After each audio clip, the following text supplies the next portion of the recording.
n'y a pas beaucoup de chansons mieux écrites que ça dans toute l'histoire. On est sur le haut du haut du haut du haut du panier avec Brassens.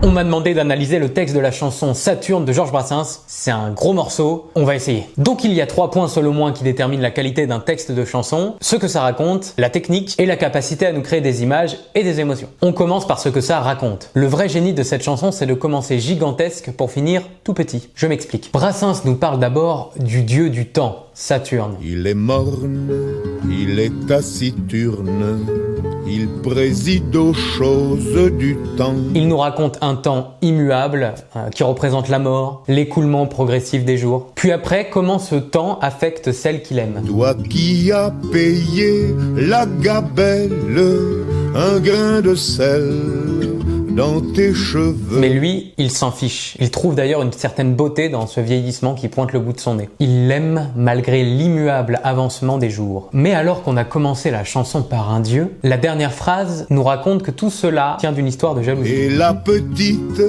pisseuse d'en face peut bien aller se rhabiller.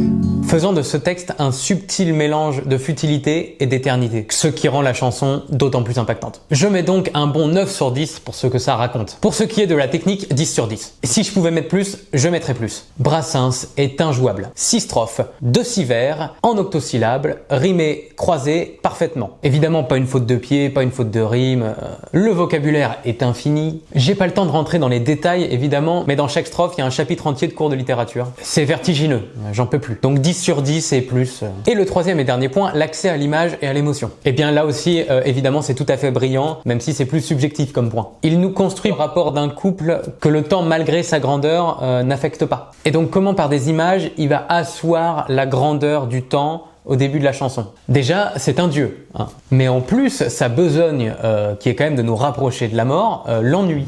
Le temps tue le temps comme il peut. Il est tellement au-dessus des hommes que notre fardeau suprême n'est qu'un simple passe-temps, ennuyeux. Il arrive à peindre avec ses 2 premières strophes une certaine omnipotence, ce qui rend encore plus beau la suite où un amour simple et vrai arrive à rendre ce dieu, cette omnipotence, futile. Et tout ça, ça passe uniquement par les images qu'a réussi à créer Brassens. Et quand on les écoute et que du coup qu'on les comprend vraiment, eh ben on accède à l'émotion. Et il y en a. En tout cas, pour l'image et l'émotion, je mets 10 sur 10 aussi, ce qui fait une note de 29 sur 30. Honnêtement, il n'y a pas beaucoup de chansons mieux écrites que ça dans toute l'histoire. Donc voilà, on avait mis je crois 25 ou 26 sur 30 à la corrida de Francis Cabrel qui était déjà excellente. Donc si vous avez des idées de chansons qui sont un peu dans ces clous-là, mettez-les moi en commentaire pour que je les analyse et abonnez-vous.